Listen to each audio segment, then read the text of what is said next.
Fala pessoal, Alípio Dias por aqui, sejam bem-vindos a mais um vídeo aqui do canal.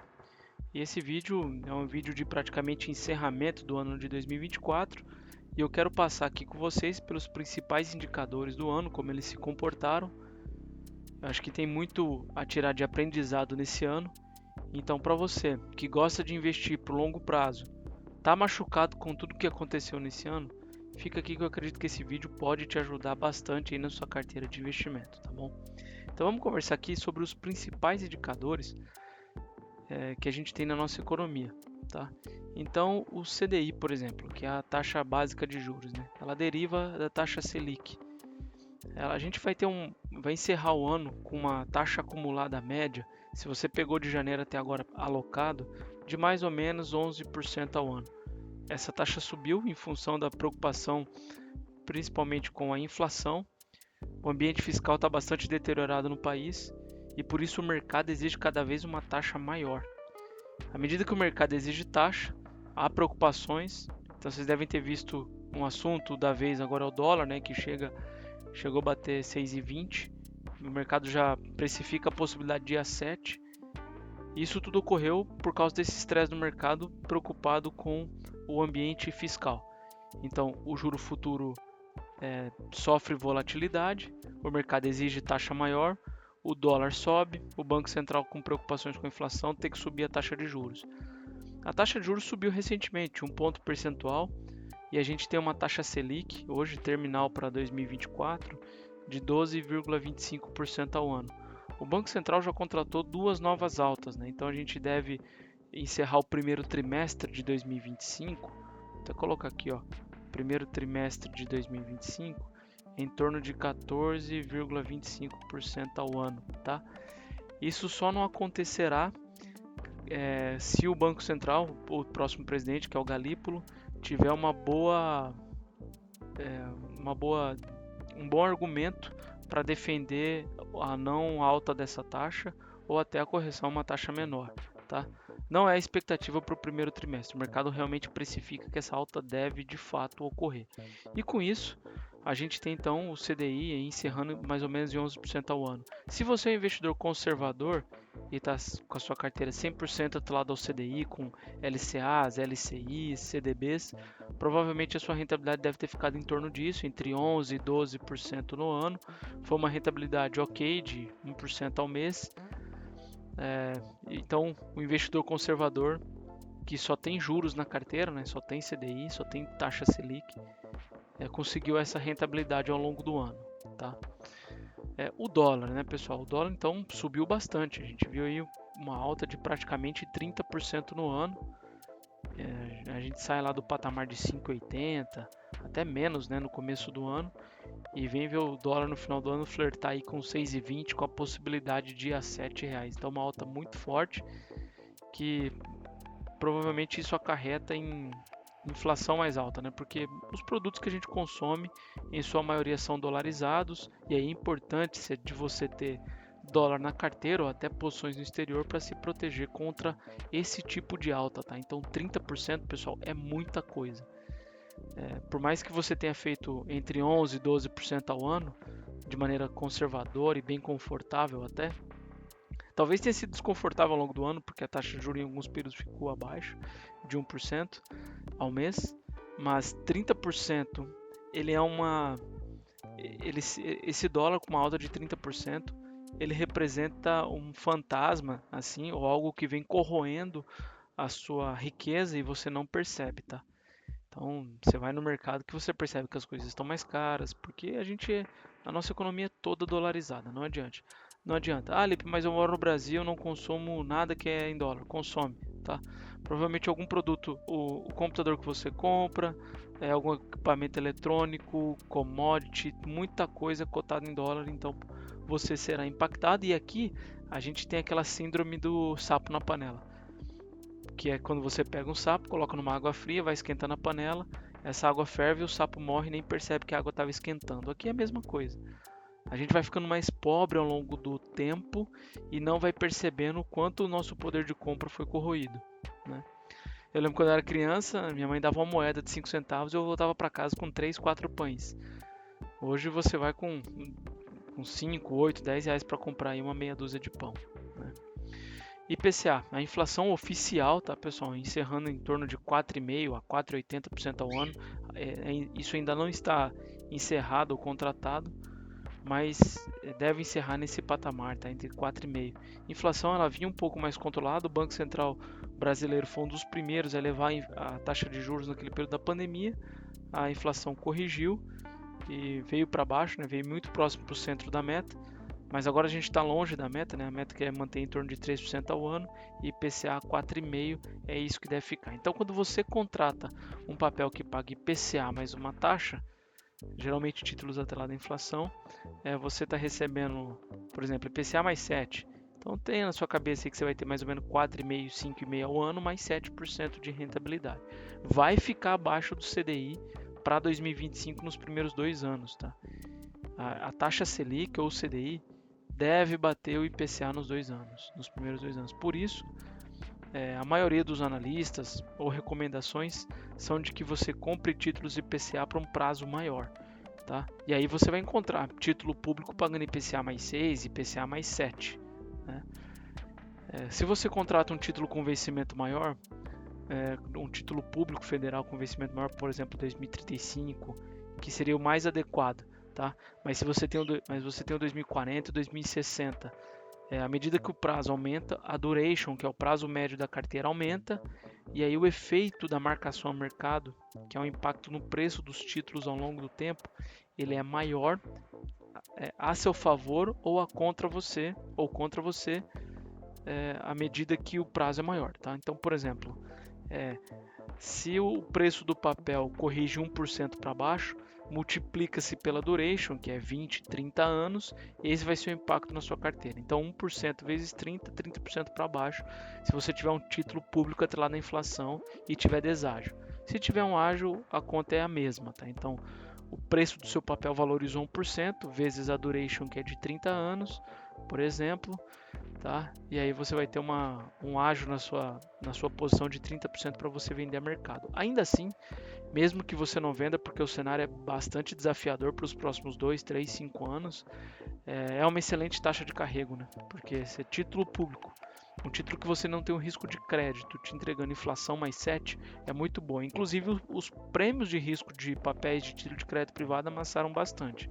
O que eu estou querendo dizer com isso? Quando você contrata um título público, você tem um papel pagando IPCA mais 7. Um título de uma empresa, que você tem um risco de crédito da empresa, ele tem um prêmio. Então, se o governo te paga IPCA mais 7, você não vai exigir isso da empresa. A empresa vai ter que te pagar mais porque o risco é maior. Esse prêmio, inclusive, foi amassado, tá?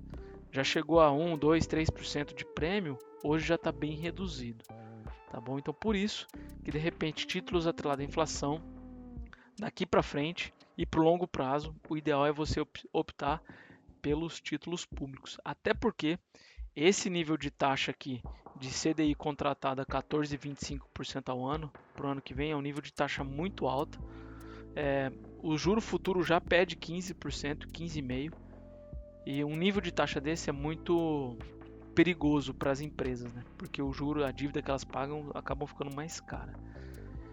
O índice Bovespa, aqui não tem jeito, pessoal. À medida que o índice futuro sobe, o mercado estressou, dólar para cima, títulos atrelados à renda variável acabam sofrendo. Mas o que sofre é o preço do papel no mercado.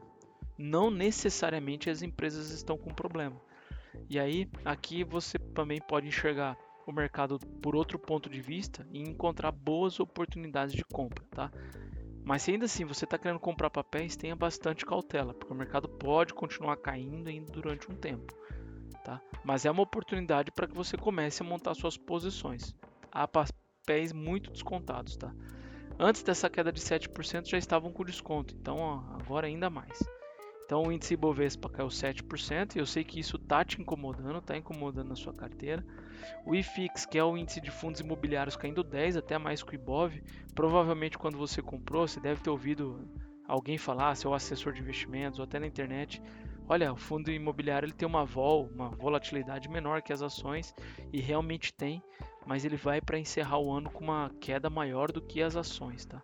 Por quê? Porque o mercado acaba poxa, eu estava recebendo lá 0,9, 0,8% dos meus fundos imobiliários, com a taxa Selic indo para cima dos 12, eu prefiro parar de correr esse risco aqui de fundos imobiliários e migrar meu dinheiro para esse tipo de papel. E aí uma pessoa vende, mais pessoas vendem, todo mundo vendendo, isso força a cota para baixo, tá? O movimento assim, você tem que olhar a tua carteira, tá? Quanto que isso representa e rebalancear a tua carteira, tá? Eu entendo que é um momento de oportunidade de compra, mas precisa ter cautela. Eu estava dando uma observada aqui para quem gosta de fundo imobiliário, fundos de infraestrutura. Tem fundos aí que estão entregando IPCA mais 13, IPCA mais 14, olha só, com uma duration média de 5 anos. Tem fundo imobiliário que está com o PVP, que é o preço sobre valor patrimonial, negociando 85% do valor patrimonial. Ou seja, a cota mercado está com desconto de 15 a 20% frente àquilo que o imóvel vale. Eu pude observar também em que alguns fundos imobiliários não estão apresentando uma vacância maior, não estão com problema nenhum. Realmente foi uma condição de cota no mercado, tá? Então, saiba aproveitar essas oportunidades, tenha bastante cautela, converse com o seu assessor que lhe atende para te ajudar a calibrar o tamanho dessas posições para que você também não se machuque ainda mais, porque o mercado pode continuar sofrendo nos próximos meses e anos, tá? O S&P 500, né, o índice das 500 principais empresas nos Estados Unidos, subiu 26,85%, uma alta excelente, né, foi muito boa. É claro que lá muito puxado, o S&P 500 foi muito puxado pelas empresas de tecnologia, Microsoft, Alphabet, Nvidia, essas empresas, Tesla, Apple, essas empresas puxaram muito o índice, tá? E aí tivemos uma alta de 26,85%, uma alta bastante atrativa. E aí, se você vê, né, 26 mais uma alta de dólar, se você tivesse montado posição, a gente tem aqui quase 55% de alta. Se você considerar juro sobre juro, ao longo do tempo, né, uma taxa multiplicada pela outra, você vai ter mais de 60% de rentabilidade nessa posição. Se você tivesse comprado BDRs aqui no Brasil, por exemplo, ou mandado o teu dinheiro para fora e comprado ações de maneira direta, tá? O Bitcoin, ele se destaca aqui como o principal ativo do ano, né? Subiu bastante, 150%. Puxado muito pelo halving que a gente teve nesse ano, que é a redução da remuneração pela metade que é dado aos mineradores, e também a chegada do Donald Trump no governo, né? Então, há bastante expectativas de que ele possa ser favorável à negociação da moeda, tá? Essa alta que eu coloquei aqui é em dólar, tá? Então, uma alta de 147%. E eu coloquei o ouro aqui também, porque é um ativo que geralmente os investidores procuram em períodos de preocupação com guerra ou com o mercado de certa forma, e ele subiu bastante, 27,26%. Aqui também está em dólar, tá? Então, se a gente pegar, fazendo a conta aqui mais uma vez, ó, vai dar mais ou menos mais uns 60% de alta, tá? Bom, esse foi o resumo dos indicadores no ano de 2024. E eu imagino que se você montou uma carteira de investimento que está bem diversificada nesses indicadores ou nesses índices ou nesses mercados, sua carteira deve estar ok.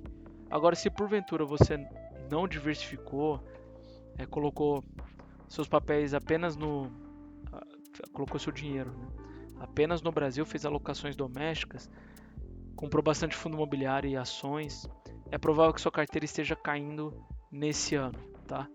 Então eu quero destacar algumas coisas aqui para vocês. Primeiro, tá? Primeiro aspecto importante, deixa eu colocar aqui, ó.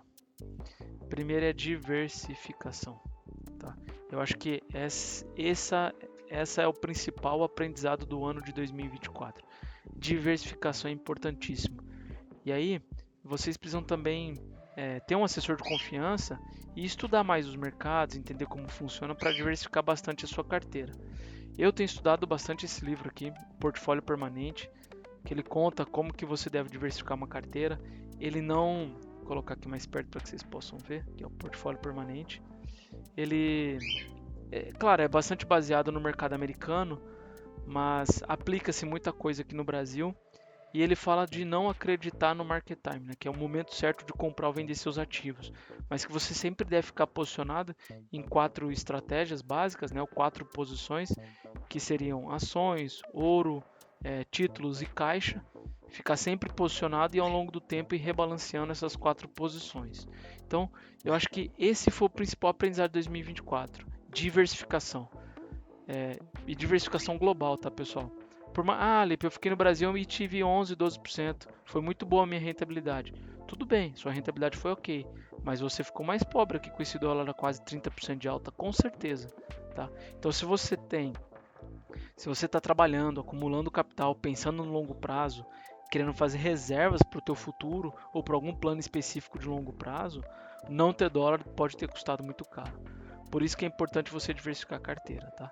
Então, ter posições em dólar. Se você tem renda variável, ter uma estratégia de maneira isolada, eu acho que ela é muito danosa e muito arriscada para sua carteira. Por exemplo, você ter só índice Bovespa, só ações no Brasil é muito arriscado. Você ter só IFIX é muito arriscado. Você ter só Bolsa Americana é muito arriscado também. Por mais que existem boas expectativas para 2025, para a Bolsa Americana, ainda assim tem questões de guerras aí que podem trazer sérios problemas para os mercados. Além de outras coisas que podem acontecer, que é o inesperado, né? No livro o autor fala disso, que a gente precisa abraçar o inesperado. A gente realmente não sabe o que pode acontecer. Por isso que você precisa ter uma carteira diversificada. Então, a parcela de renda variável, hoje em dia, eu acho que é extremamente importante você ter ouro e não necessariamente Bitcoin, mas uma carteira de criptoativos, eu acho que é importante você ter. Pelo menos 1% do seu PL, né? Que é o do seu patrimônio líquido. Então imagine assim, 20% da sua carteira está em renda variável. Você definiu isso. 80% em renda fixa, 20% em renda variável. Essa parcela de renda variável, diversifique. Bolsa brasileira, se você quiser, bolsa americana, ações globais, um pouco de ouro, um pouco de criptomoeda, outras classes, tá? Você pode colocar um componente de commodities também, tá? Algum papel atrelado a algum setor específico, é importante que você faça isso, tá? Outra coisa importante é que vai mais para quem gosta de fundos imobiliários, porque os fundos caíram bastante. E eu sei que vocês gostam muito de fazerem compras pensando naquela renda do mês a mês. Se você ainda não está tirando renda, se é uma estratégia que você está comprando, acumulando cotas, eu sei que você está incomodado. E qual que é a dica aqui? No caso dos fundos imobiliários. O momento está muito oportuno, as cotas estão muito descontadas com 15 e 20% de desconto. Então o que você deve continuar fazendo? Você deve recomprar com os dividendos, tá? Essa é uma classe que para que você tenha um bom resultado, é importante você continuar recomprando com os dividendos. Isso se aplica também para as ações. Comprou ações de boas empresas que estão pagando dividendos, dependendo do momento você coloca em caixa, deu oportunidade, como o momento atual, você vai lá e compra, tá bom? Eu vou até mostrar para vocês aqui, ó. Vou trazer aqui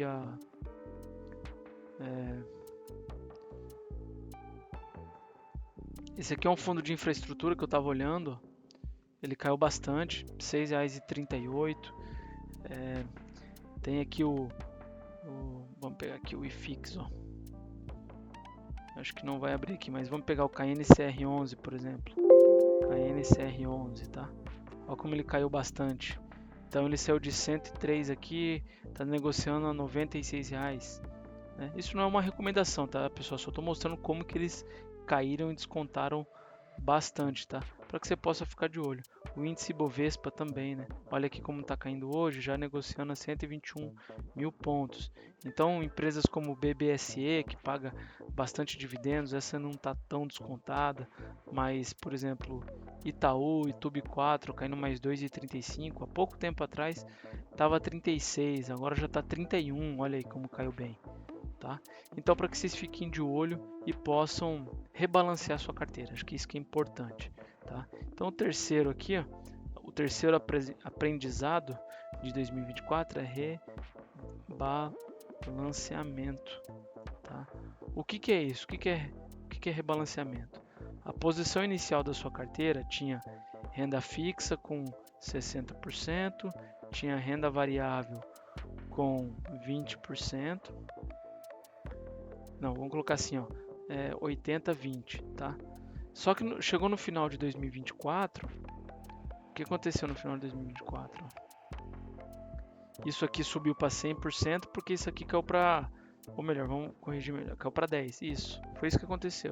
Então no início do ano você fez uma relação 80-20 e terminou o ano com uma relação 100-10. Por quê? Desculpa, 90-10.